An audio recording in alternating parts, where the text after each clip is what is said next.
मेरे प्रिय विद्यार्थियों, आज की इस क्लास में आज आप सभी का हार्दिक अभिनंदन है। आज हम प्रेमचंद जी की महत्वपूर्ण रचना गोदान उपन्यास की चर्चा करने जा रहे हैं। चर्चा करने के दौरान साथ में हम प्रेमचंद जी के जीवन परिचय देख लेते हैं। आधुनिक हिंदी साहित्य के इतिहास में हिंदी उर्दू के विश्व विख्यात एवं कालजयी कथाकार प्रेमचंद जी का जन्म 31 जुलाई 1880 को वाराणसी के निकट लम्ही गांव में हुआ था। पिता का नाम था मुंशी अजायबलाल श्रीवास्तव तथा माता का नाम आनंदी। वे मां के बड़े लाडले थे क्योंकि वे 3 पुत्रियों के बाद पैदा हुए थे। पिता ने पुत्र का नाम रखा धनपत राय और ताऊ ने नवाब राय, लेकिन वे प्रेमचंद के नाम से हिंदी उर्दू के प्रसिद्ध लेखक बने। बचपन में नटखट और खिलाड़ी बालक थे और गांव की बाल मंडली के तो वे सरताज थे। उनके जीवन में कई बार अस्थिरता और आर्थिक अनिश्चितता रही। कई बार नौकरी बदली। आर्थिक संकट को दूर करने के लिए बंबई की फिल्मी दुनिया में भी नौकरी की, लेकिन सरस्वती प्रेस तथा प्रकाशन के व्यापार में हुए घाटे एवं बीमारी ने उन्हें इतना पीड़ित कर दिया और वे 8 अक्टूबर 1936 को इस दुनिया को छोड़कर चले गए। आज हम प्रेमचंद जी के महत्वपूर्ण उपन्यास गोदान की समीक्षा करने जा रहे हैं। गोदान 1936 में प्रकाशित प्रेमचंद जी का कृषक समस्या पर आधारित महाकाव्यात्मक उपन्यास है। उनकी उपन्यास कला का चरमोत्कर्ष है।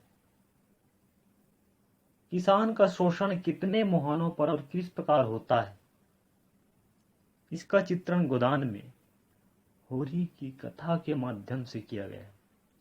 जमींदार, पटवारी, कारकुन, महाजन, पुलिस, समाज, धर्म के ठेकेदार सब किसान का शोषण करते हैं। गोदान के पात्र अपने वर्ग के प्रतिनिधि पात्र हैं। हर वर्ग, हर किसान की समस्याएं कमोवेश वैसी ही है जैसी होरी की है। गोदान में 2 कथाएं साथ साथ चलती है। एक तो एक ग्रामीण जीवन की कथा है, तो दूसरी नागरिक जीवन की कथा है। जमींदार राय साहब, अमरपाल सिंह दोनों कथाओं के सेतु है। प्रेमचंद ने किसान के शोषण के साथ साथ जमींदारों के फिजूल खर्ची, पुलिस के अत्याचार, संयुक्त परिवार का विघटन, जाति प्रथा की विडंबना एवं नारी संबंधी विचारों पर भी व्यापक रूप से प्रकाश डाला है। गोदान के प्रमुख पात्र जैसे होरी, धनिया, गोबर, राय साहब, मेहता, मालती, गोविंदी, दांतादीन, सिलिया, मातादीन, झुनिया, भोला आदि। होरी इस उपन्यास का नायक है और नायिका धनिया है। उपन्यास में उस समय का चित्रण है जब भारत में जमींदारी प्रथा थी, किंतु अब जमींदारी प्रथा का उन्मूलन हो चुका है। अतः उन परिस्थितियों की कल्पना वर्तमान पीढ़ी नहीं कर पाती। होरी की एकमात्र अभिलाषा एक गाय लेने की है। गाय उसके लिए सजीव संपत्ति के साथ साथ प्रतिष्ठा की सूचक भी है। जैसे जैसे उसने भोला से एक गाय उधार ले भी ली, पर होरी के भाई हीरा ने ईर्ष्यावश गाय को जहर देकर मार डाला और होरी पर विपत्तियों का पहाड़ ही टूट पड़ा। कैसी विडंबना है कि किसान एक छोटी सी इच्छा को पूरा नहीं कर पाता। इसी गाय के कारण उसके पुत्र गोबर और भोला की विधवा पुत्री झुनिया का प्रेम हुआ। उसे समाज का कोप भाजन बनना पड़ा, पुलिस को रिश्वत देनी पड़ी, कर्ज लेना पड़ा। हीरा के परिवार का लालन पालन करना पड़ा। भोला की खरी खोटी सुननी पड़ी। किसान से मजदूर बना होरी अंत में अपनी परिश्रमशीलता के चलते मरणासन्न स्थिति में घर लाया गया और धर्म के ठेकेदार उसकी पत्नी धनिया से अपेक्षा करते हैं कि यह होरी का अंतिम समय है, इनका परलोक तभी सुधरेगा जब इससे गोदान करा दिया जाएगा। जिस गाय को रखने की विलासा होरी जीते जी पूरी नहीं कर सका, उसी गाय का उससे दान मांगा जा रहा है। यह विडंबना नहीं तो और क्या है।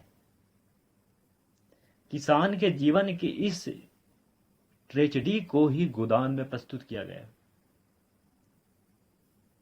गोदान में और कई समस्याएं और भी है, और प्रेमचंद जी के महत्वपूर्ण उद्देश्यों को लेकर गोदान को लिखा। प्रेमचंद ऐसे प्रथम भारतीय उपन्यासकार हैं जिन्होंने उपन्यासों का उपयोग समाज और जीवन की आलोचना के लिए किया है। उन्होंने अपने उपन्यासों में इन समस्याओं को चित्रित किया है जो वर्तमान युग से जुड़ी हुई है और जिन्हें हर व्यक्ति अनुभव करता है। प्रेमचंद एक ऐसे समाज का निर्माण करना चाहते थे जहां भेदभाव के अभिशाप से मानवता पीड़ित ना हो, किसी प्रकार का शोषण ना हो और आदमी की पहचान संपत्ति और जाति के पैमाने से ना हो। गोदान में उनका यही उद्देश्य प्रमुखता से व्यक्त हुआ है। इस उपन्यास का प्रधान उद्देश्य है कृषक जीवन की समस्याओं का चित्रण करना, उसके शोषण का चित्र प्रस्तुत करना और उसकी दीनहीन स्थिति से समाज को परिचित कराना। किसान का शोषण कौन करता है तथा उसका शोषण कितने मुहानों पर होता है और उस शोषण के लिए समाज के कौन कौन से लोग उत्तरदायी हैं, इसका सजीव चित्रण गोदान में किया गया है।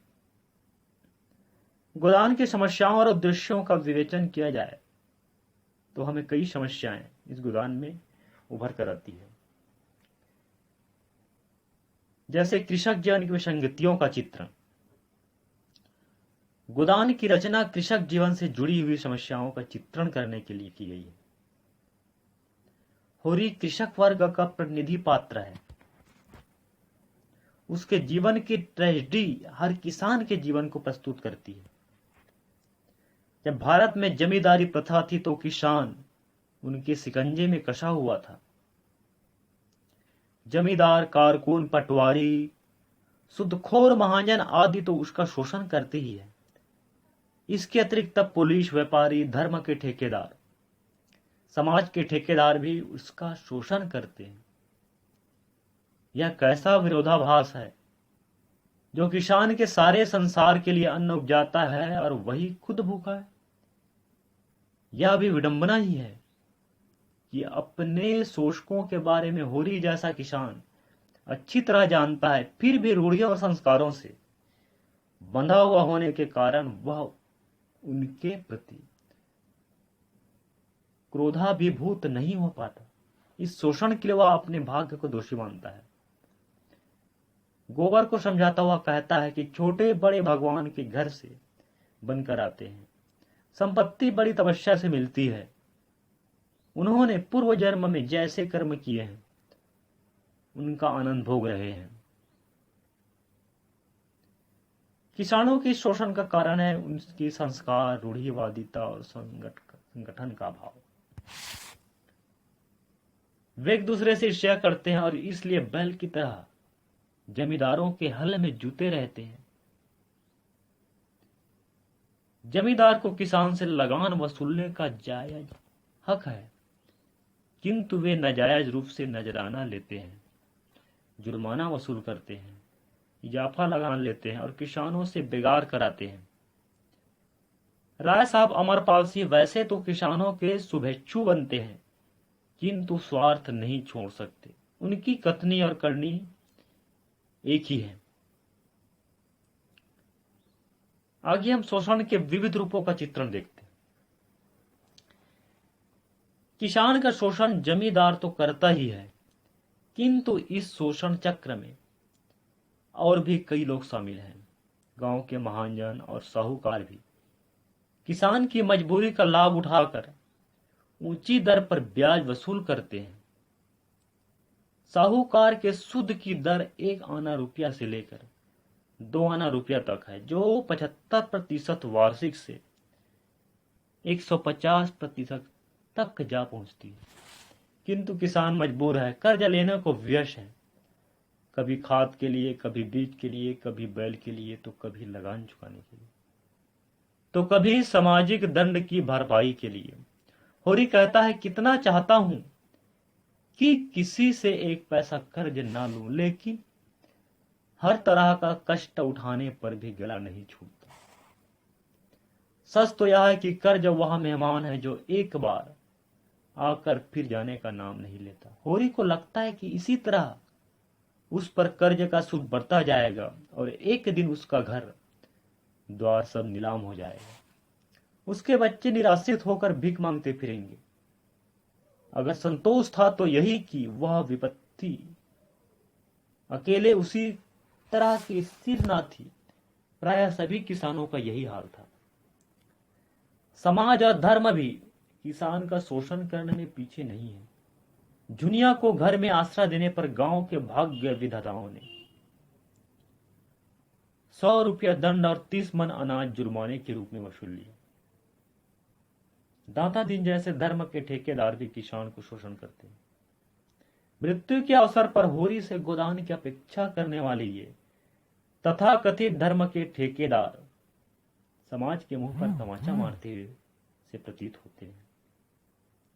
जो व्यक्ति जीवन पर्यंत एक गाय का जुगाड़ अपने लिए नहीं कर सका, उससे मरते समय गोदान के लिए कहना कहां का न्याय है। पर दाता दीन को इससे क्या। तीसरी समस्या हम देखते हैं, पूंजीवादी व्यवस्था को समाप्त करने का संकल्प। गोदान में प्रेमचंद जी ने पूंजीवादी व्यवस्था को समाप्त करने का संकल्प व्यक्त किया। खन्ना पूंजीपतियों के प्रतिनिधि पात्र हैं।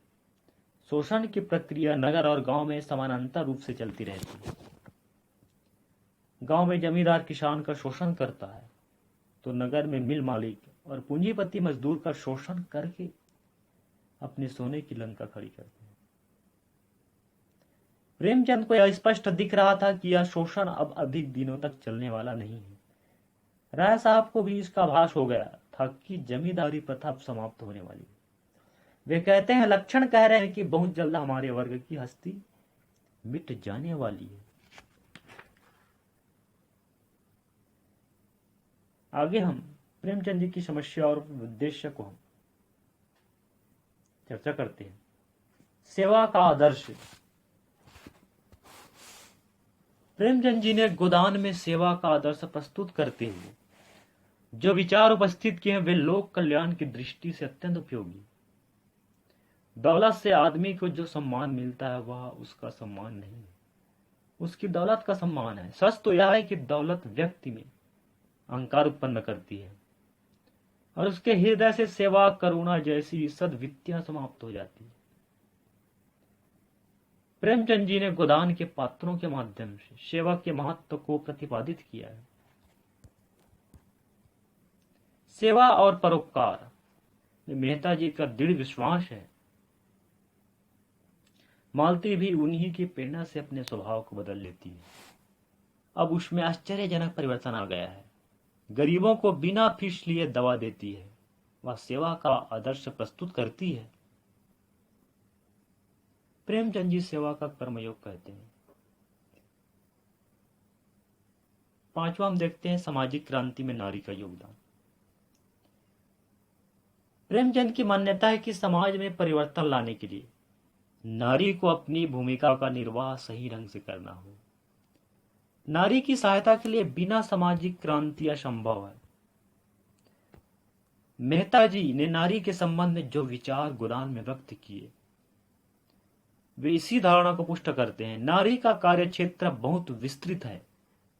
वह यदि पुरुषों का आधुनिकीकरण करेगी तो उससे समाज का कोई कल्याण नहीं हो। नारी की विद्या और अधिकार हिंसा और विध्वंस में नहीं, अपितु सृष्टि और पालन में है।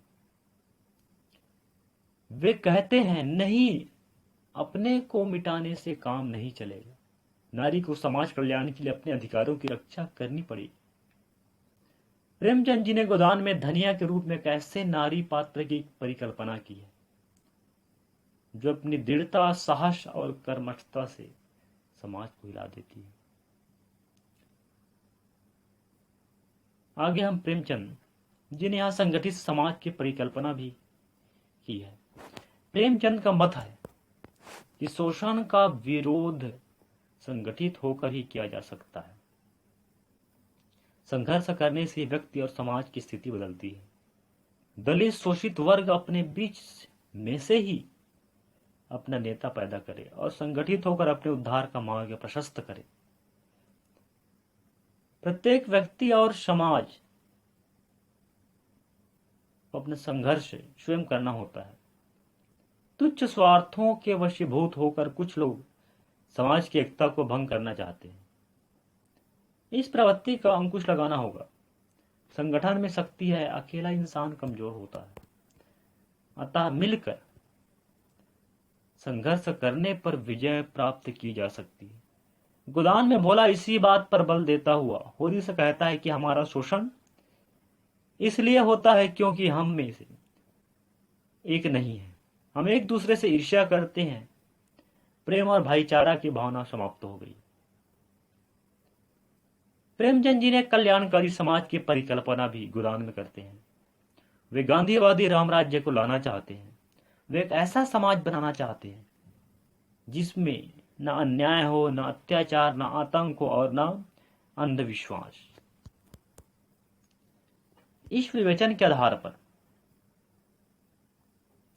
कहा जा सकता है कि गोदान में प्रेमचंद की दृष्टि अत्यंत व्यापक रही है। कृषक जीवन से जुड़ी समस्याओं का निरूपण करने के साथ साथ उन्होंने समाज की अन्य समस्याओं का भी विहंगम दृष्टि डाली है। और निश्चित रूप से गोदान भारतीय ग्रामीण जीवन का दर्पण कहा जा सकता है। यह महत्वपूर्ण उपन्यास प्रेमचंद जी का जो बहुत ही महत्वपूर्ण उपन्यास है, जिसकी समीक्षा अभी हमने चर्चा किए हैं।